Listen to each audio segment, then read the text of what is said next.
Welcome to the Sound Doctrine Telecast. स्वस्थ सिद्धांत प्रसारण में आपका स्वागत है। Praise God for the Holy Bible. पवित्र बाइबल के लिए परमेश्वर की स्तुति हो। The purpose of this program is twofold. इस कार्यक्रम का उद्देश्य दो बातों में बता सकते हैं। Number one, to help you escape the floods of false doctrine. पहली बात तो ये कि झूठी शिक्षाओं की जो बाढ़ आई है उससे आपको बचा लें। Number two, to enable you to embrace the sound doctrine of God's Word. और दूसरा ये है कि परमेश्वर के वचन में जो खरा उपदेश है उससे आप ग्रहण कर सको। Under God, I prepared 200 corrective Bible lessons from the beginning of Christian life to the end of physical life. परमेश्वर के अनुग्रह से मैंने मसीही जीवन के शुरुआत से लेकर शारीरिक जीवन के अंत तक सुधारने वाली 200 पाठों को तैयार किया है। I taught these 200 lessons in a weekly telecast from 2008 to 2013 from English to Tamil. और सन 2008 से 2013 के बीच में साप्ताहिक प्रसारण के दौरान अंग्रेजी से तमिल में इन बातों को मैं सिखाता रहा हूं। I always preach and teach in English with simultaneous vernacular translation. और मैं अक्सर अंग्रेजी से वहां की स्थानीय भाषा के अनुवाद के साथ में इन बातों का प्रचार और शिक्षा देता आया हूं। But now God has guided me to make these lessons available to you directly in Hindi. परंतु अब परमेश्वर ने मेरा मार्गदर्शन किया है कि मैं इन पाठों को सीधे आपके लिए हिंदी में ला सकूं। But I cannot speak Hindi. परंतु मैं हिंदी बोल नहीं पाता हूं। But I have my friend here, Mr. Sudhanshu Kadam, who will teach these lessons to you on my behalf in Hindi. परंतु यहां मेरे साथ में मेरे मित्र भाई सुधांशु कदम हैं जो मेरे बदले आपको इन्हीं पाठों को हिंदी में सिखाएंगे। Here is Brother Sudhanshu Kadam. God bless you.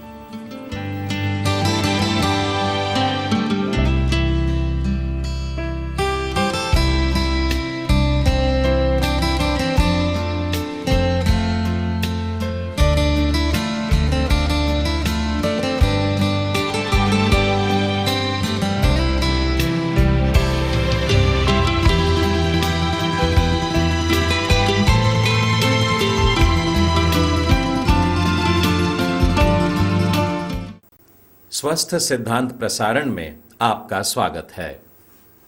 इस कार्यक्रम का उद्देश्य मैं आपको दो वाक्यों में बताना चाहता हूं। सर्वप्रथम यह कि इन दिनों में झूठी शिक्षाओं की जो बाढ़ आई है उससे आपको बचा लें, और दूसरी यह कि परमेश्वर के वचन पर आधारित खरे उपदेश पर आपको स्थापित कर सकें। अब तक हम लोगों ने 5 अलग अलग विषयों पर मनन कर चुके हैं। हमने आरंभ किया था पश्चाताप से, जिस पर हमने 10 पाठ सीखा। उसके बाद में हमारा दूसरा विषय था प्रार्थना, और इस पर भी हमने 10 पाठों पर मनन किया था। उसके बाद में हमने विश्वास, और उस पर भी विश्वास कैसे नहीं करना है, किस प्रकार का विश्वास हमें नहीं करना चाहिए, इस पर भी हमने 10 पाठ देखे थे। बाइबल मनन किस तरह से नहीं करना है, इस विषय पर भी हमने 10 पाठों में मनन किया था। पिछले सप्ताह जो विषय को समाप्त किया था वह था आराधना, और आज से हम एक नया विषय आरंभ करने जा रहे हैं, और वो है क्रिस्तीय एकता या क्रिस्तीय सहभागिता, क्रिश्चियन फेलोशिप। इस विषय पर आज से हम एक नया श्रृंखला को आरंभ करने जा रहे हैं। इसके अंतर्गत भी हम वही सीखेंगे हमेशा की तरह कि हाउ नॉट टू फेलोशिप, सहभागिता कैसे न करें। आपके मन में प्रश्न उठ रहा होगा कि सहभागिता जैसी बात को समझाने के लिए भी हम नकारात्मक दृष्टिकोण क्यों अपना रहे हैं। इसके लिए मैं आपको पहला कुरिन्थियों और उसके 13वें अध्याय की तरफ ले जाना चाहूंगा। आप इस अध्याय को अच्छी तरह से जानते हैं। इसे प्रसिद्ध प्रेम का अध्याय कहा जाता है। पौलुस प्रेरित ने इस भाग में विशेष करके आप चौथे वचन से 7वें वचन के बीच में देखेंगे तो प्रेम क्या करता है और प्रेम क्या नहीं करता है, इस पर 14 बातें लिखी हुई हैं। और इन 14 बातों में से 8 बातें यह कहती हैं कि प्रेम क्या नहीं करता है। यही कारण है कि हम इस विषय को भी इसी तरीके से आगे लेके चलना चाहते हैं कि सहभागिता कैसे न करें। And today we will be learning the first lesson on how not to fellowship. सहभागिता कैसे न करें, इस पर हम आज अपना पहला पाठ सीखने वाले हैं। Lesson number 1, do not disregard the indispensability of fellowship. सहभागिता की अपरिहार्यता का अनदेखा न करें। आई रिपीट, मैं इसे दोहराता हूं, do not disregard the indispensability of fellowship. सहभागिता की अनिवार्यता को अनदेखा न करें।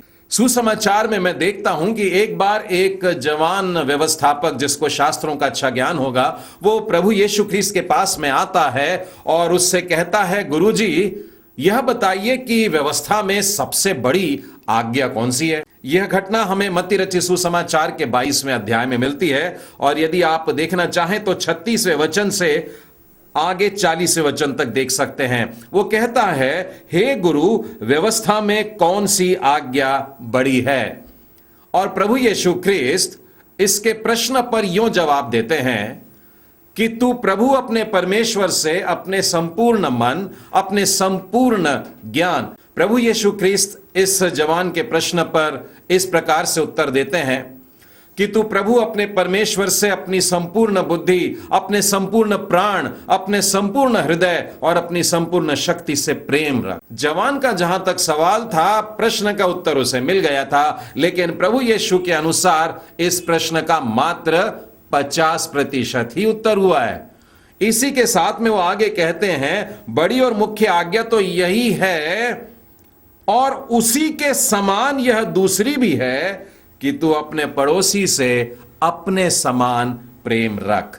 अपने आस पड़ोस में रहने वाले, अपने संपर्क में आने वाले जाने और अनजाने लोगों से भी हमें मित्रता बनाई रखनी है। ऐसी आज्ञा प्रभु यीशु दे रहे हैं और सबसे बड़ी आज्ञा के साथ में जोड़ रहे हैं। अब मनुष्यों से आपस में भी हमें प्रेम करना है, यह बाद में कहा गया है, परंतु इसका यह मतलब नहीं है कि यह किसी भी तरह से कमजोर है या कम है, क्योंकि प्रभु यीशु ने कहा इसी के समान यह भी है।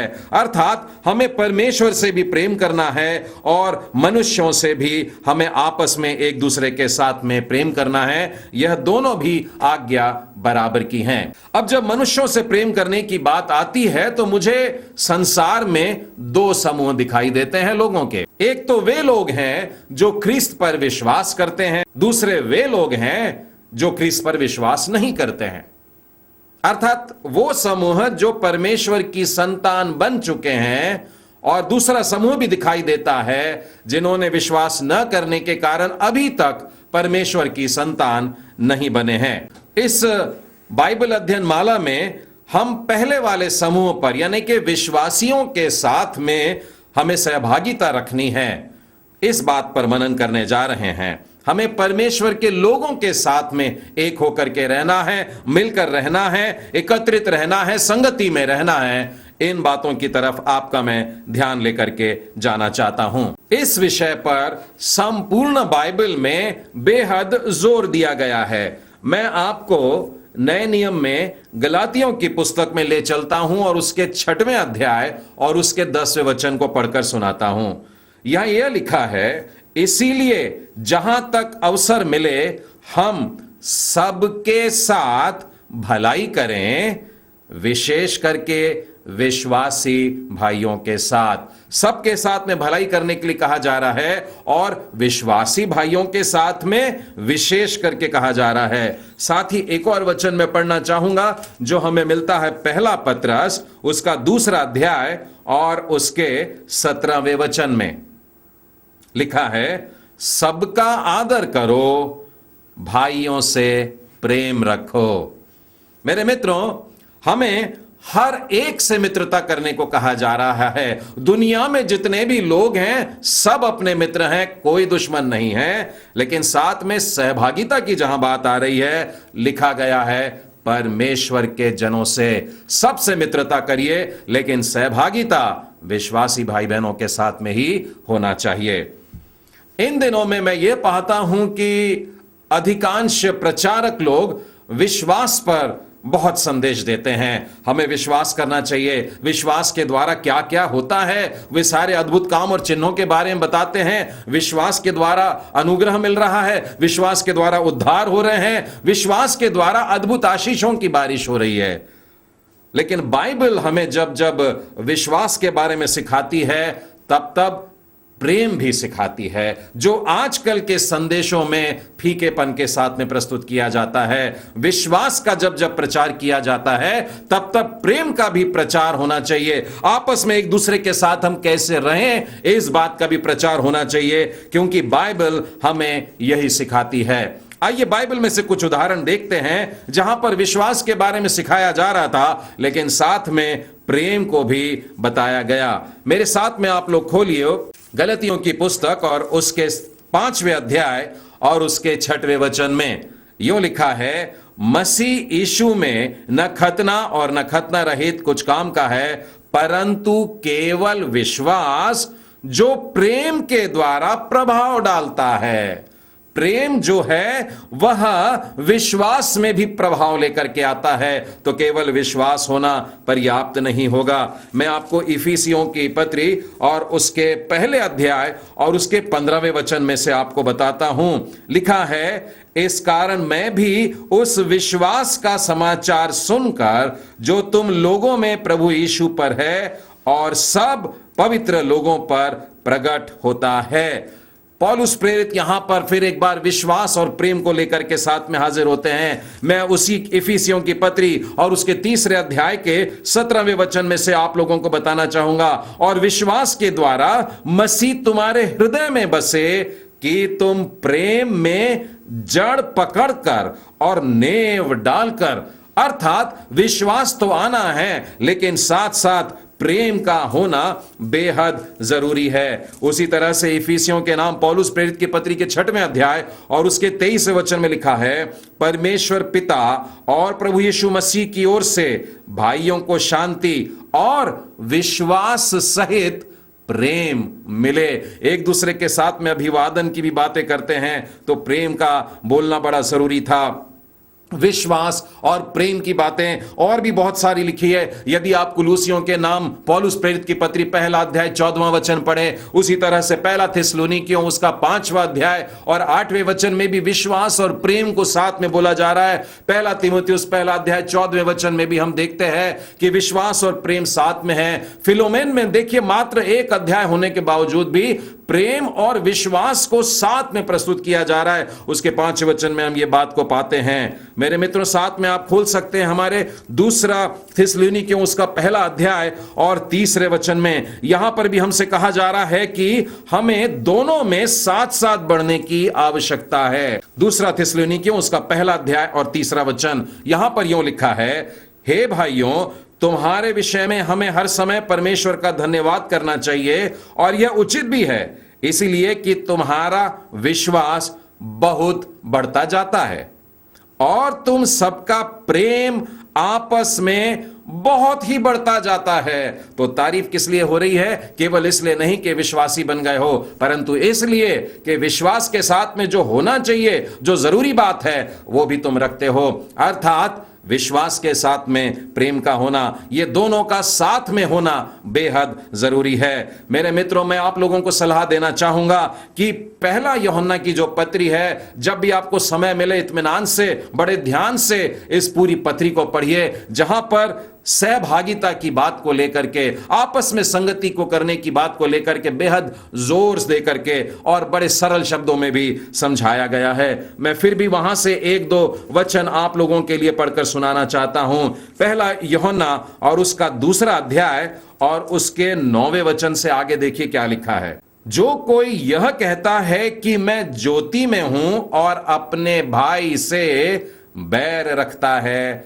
वह अब तक अंधकार ही में है। जो कहता है मैं विश्वास करने लग गया हूं लेकिन प्रेम नहीं करता, वो आज भी उसी शैतानी अंधकार में चलता है। वचन हमें स्पष्ट कह रहा है कि अपने आप को ज्योति में चलने वाला बताते हैं, परमेश्वर के वचनों के अनुसार चलने वाला बताते हैं, लेकिन केवल विश्वास के धागे को पकड़े हैं। नहीं, बाइबल कहती है कि अगर ज्योति में चलना जानते हो और भाई से अगर प्रेम नहीं है, भाई से बैर करते हो, तो अंधकार में हो। और इतना ही नहीं, उसी पुस्तक में देखिए 3 अध्याय और उसके 14वें वचन में क्या लिखा है। हम जानते हैं कि हम मृत्यु से पार होकर जीवन में पहुंचे हैं क्योंकि हम भाइयों से प्रेम रखते हैं।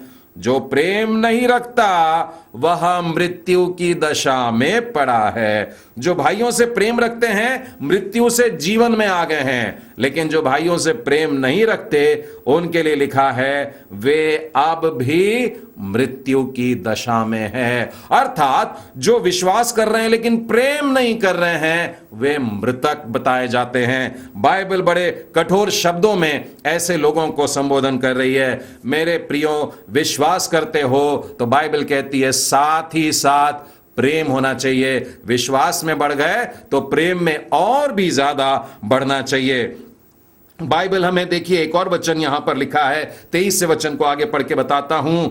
परमेश्वर की आज्ञा यह है कि हम उसके पुत्र यीशु मसीह के नाम पर विश्वास करें और जैसा उसने हमें आज्ञा दी है उसी के अनुसार आपस में प्रेम रखें। हमें आज्ञा दी गई है विश्वास के लिए और हमें आज्ञा दी है आपस में प्रेम रखने के लिए। यह दोनों बातों का होना मेरे मित्रों बहुत जरूरी है। हमें आपस में एक दूसरे से प्रेम करना है। एक दूसरे से आप बाइबल में अगर खोजेंगे तो एक दूसरे से इस प्रकार के बहुत सारे शब्द आपको नजर आएंगे। मैंने एक छोटी सी सूची बनाई है जो केवल नए नियम के एक दूसरे से हमें प्रेम से कैसे रहने का है। ये सुनिएगा, प्रेम के साथ साथ देखिए कैसी बातें लिखी हैं। हमें एक दूसरे का सम्मान करने का है, हमें एक दूसरे को स्वीकार करने का है, हमें एक दूसरे के साथ में एक मन के हो जाना है, हमें एक दूसरे को चिताना भी है,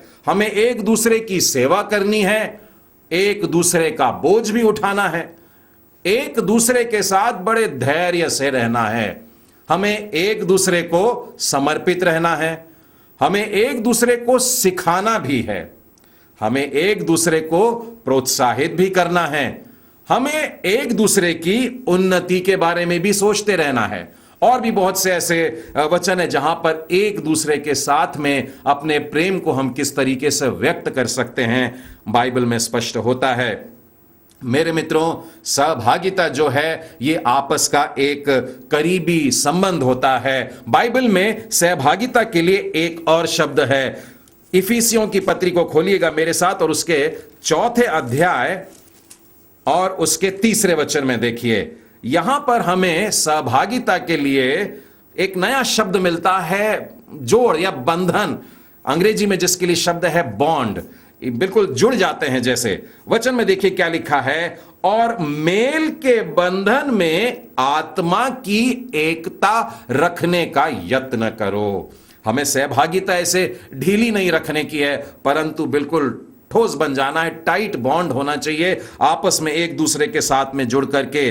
कुलूसियों के 3रे अध्याय और 14वें वचन में इस प्रकार से लिखा है, और इन सब के ऊपर प्रेम को जो सिद्धता का कटिबंध है बांध लो। हमें प्रेम के धागे से बंध जाना है, यह सिद्धता का कटिबंध है, इससे हमें बंध जाना है। हमें सहभागिता में बड़े अद्भुत रीति से बंध जाना है, एक दूसरे के साथ में जुड़ जाना है। मेरे मित्रों, संसार इन दिनों में अधिक औपचारिक होता चला जा रहा है और हम मसीह लोगों के लिए यह एक बहुत बड़ा आह्वान है कि हम सच्ची सहभागिता यहां पर लोगों के साथ में रखें। विश्वासी भाइयों के साथ में हमारा मेल मिलाप रहे, एक दूसरे से बिल्कुल जुड़ करके रहें, एक मन के होकर के रहे, और यह सहभागिता की खुशबू इस परमेश्वर के बगीचे में हमें बिखेरने की आवश्यकता है।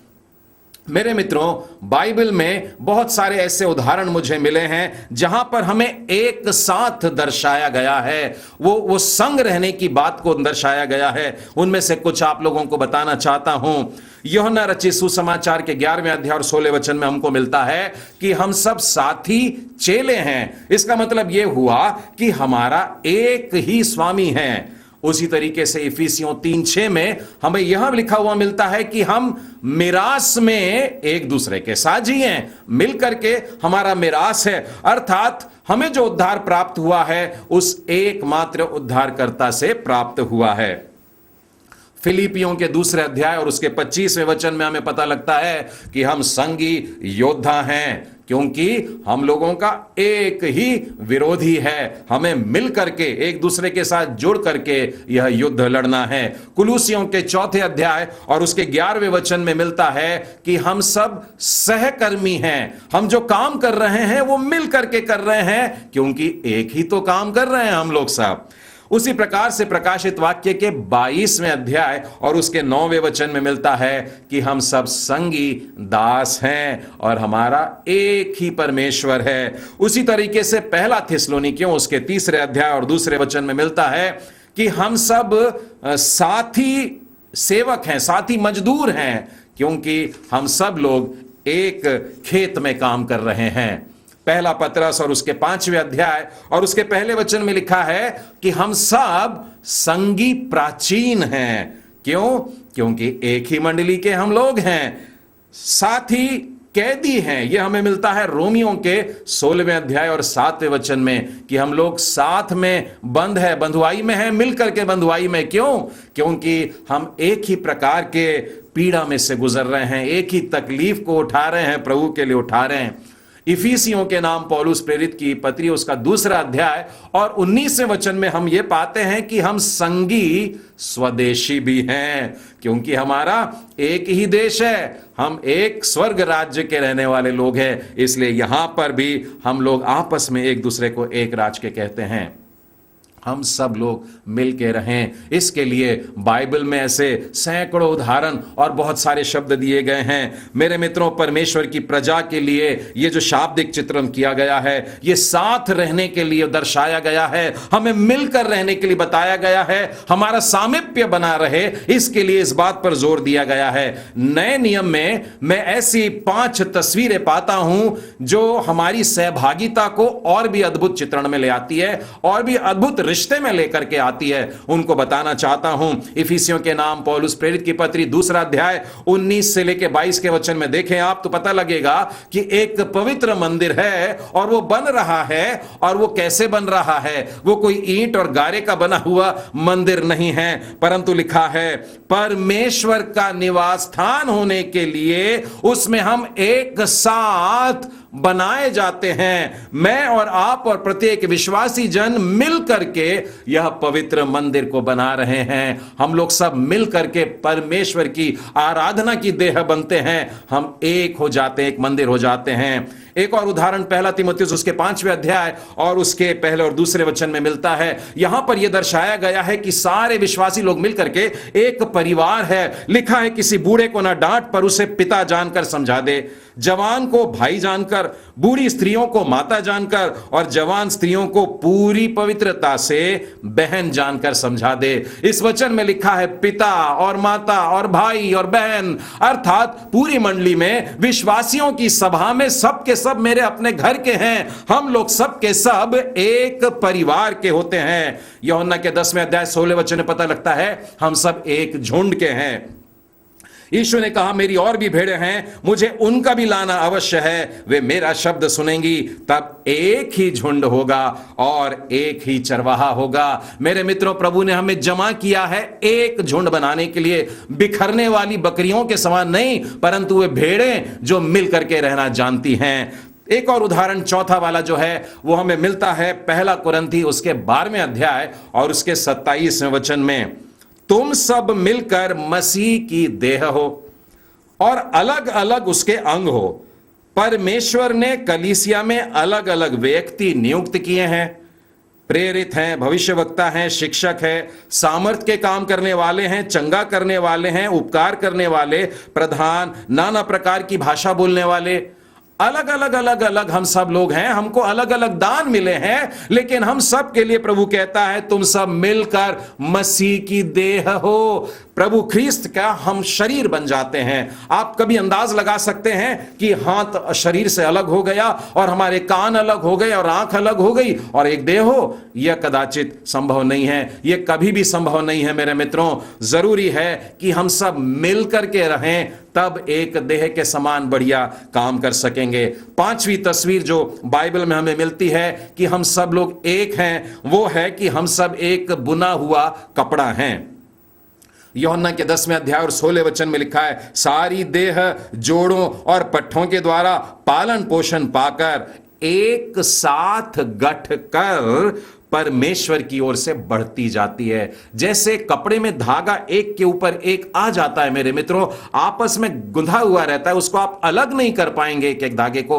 उस प्रकार से एक मसीह विश्वासी भाई अपने विश्वासी भाइयों के साथ में एक होकर के एक झुंड हो जाता है। आत्म जागृति और पुनः स्थापना की हम लोग बातें करते हैं मेरे मित्रों, और इसके लिए हम लोग इफिसियों के 5वें अध्याय और 19वें वचन से आगे की बात करते हैं, जहां पर लिखा है, आपस में भजन और स्तुति गान और आत्मिक गीत गाया करो और अपने अपने मन में प्रभु के सामने गीत और कीर्तन करते रहो और सदा सब बातों के लिए हमारे प्रभु यीशु मसीह के नाम से परमेश्वर पिता का धन्यवाद करते रहो। ध्यान दीजिए, 18वें वचन में लिखा है, पवित्र आत्मा से परिपूर्ण होते जाओ, और अगले वचन 19वें वचन में लिखा है, यह सब करो। लेकिन हमने इसमें से एक बात उठा ली है कि हम परमेश्वर की आराधना करेंगे, लेकिन इससे पहले कि मसीह और परमेश्वर पिता का धन्यवाद करने के लिए कहा गया, वहां लिखा है पहले आपस में भजन और स्तुति गान और आत्मिक गीत गाने के लिए इकट्ठा हुआ करो। सहभागिता करने के लिए पहले कहा जा रहा है, आराधना के लिए बाद में लिखा है। मेरे मित्रों, कुलिसियों के 3 अध्याय और 16 वचन में लिखा है, मसीह के वचन को अपने हृदय में अधिकाई से बसने दो और सिद्ध ज्ञान सहित एक दूसरे को सिखाओ और जताओ। मेरे मित्रों, हम संगति करने से भागने लगे हैं। जानते हो क्यों? क्योंकि हमें ऐसा लगता है कि मेल जोल करेंगे तो समस्याएं खड़ी हो जाएंगी, लोगों के साथ में मिलना जुलना बढ़ेगा तो परेशानियां खड़ी हो जाएंगी, और यही कारण है कि हम लोगों के साथ में संगति नहीं करना चाहते हैं। हम लोग एक उत्तम कलीसिया की तलाश कर रहे हैं, एक ऐसा झुंड देखना चाहते हैं जहां समस्या नहीं होती है। बहुत से लोगों ने मुझसे कहा है, प्रारंभिक कलीसिया जो होती थी उनमें समस्या नहीं होती थी, लेकिन मैं बताना चाहूंगा मेरे मित्रों, अगर आप प्रेरितों के काम 6वां अध्याय पढ़ेंगे तो पता लगेगा इब्रियों और यूनानियों के बीच में झगड़ा चल रहा था। गलतियों के 2 अध्याय में पढ़ेंगे तो पौलुस अन्य जाति विश्वासियों को लेकर के पतरस के साथ में कुछ विचारों में मतभेद हो गया। प्रेरितों के काम के 15वें अध्याय में देखिए, पौलुस और कुछ यहूदी भाई लोग हैं जो खतना के विषय को लेकर के आपस में लड़ रहे हैं। प्रेरितों के काम के 15वें अध्याय में ही आप देखेंगे कि पौलुस और बरनबास भी मार्कस को लेकर के एक विषय खड़ा हो जाता है और वहां से वे लोग अलग हो जाते हैं। कुरिन्थियों के पहले अध्याय में देखेंगे तो पता लगेगा कि उस चर्च के तो 4 टुकड़े हो गए हैं। कुछ लोग हैं जो पौलुस के पीछे चल रहे हैं, कुछ लोग अपुल्लोस के पीछे चल रहे हैं, कुछ कैफा के पीछे चल रहे हैं, कुछ अपने आप को ख्रिस्त के पीछे चलने वाले बता रहे हैं। रोमियो के पहले अध्याय में पता लगता है मांस खाना कि नहीं खाना, इस विषय पर चल रहा है। फिलिपियों के 4थे अध्याय में हम देखते हैं कि चर्च में 2 महिलाएं हैं जिनका आपस में विचारों में मतभेद हो गया है। बताइए, क्या हमारे परिवारों में कभी समस्याएं नहीं खड़ी होती? क्या हमारे परिवार में कोई प्रश्न खड़े नहीं होते? क्या हमारे परिवार में कभी वाद विवाद नहीं होते? और जब ऐसा होता है तो क्या हम अपने परिवार को छोड़ करके भाग जाते हैं? क्या हम अपने परिवार से मुंह मोड़ लेते हैं? क्या हम उनसे होकर के दूर कहीं अपना अलग निकल जाते हैं? बिल्कुल नहीं मेरे मित्रों, जरूरी है हम साथ में रहें, हर परिस्थिति में साथ में रहें। किसी ने कहा है, सहभागिता परमेश्वर के एक अपूर्ण बच्चे का परमेश्वर के अन्य अपूर्ण बच्चों के साथ में रिश्ता बनाना है। यदि सहभागिता नहीं करेंगे तो हमारा ही नुकसान होता है मेरे मित्रों। इब्रानियों के 10वें अध्याय में लिखा है, यदि इकट्ठा रहना छोड़ देंगे तो पाप की पकड़ में आ जाएंगे। सबोपदेशक की पुस्तक कहती है कि हमारा साथ में रहना जरूरी है, नहीं तो हम आत्मा में ठंडे हो जाएंगे। प्रिय मित्रों, परमेश्वर को हमारा साथ में रहना बड़ा प्रिय लगता है। उसके पास में एक ऐसी पुस्तक है जिसका नाम यूं लिखा है कि ये स्मरण की पुस्तक है, अ बुक ऑफ रिमेम्बरेंस, जिसमें हमारा इकट्ठा होना परमेश्वर दर्ज कर लेता है।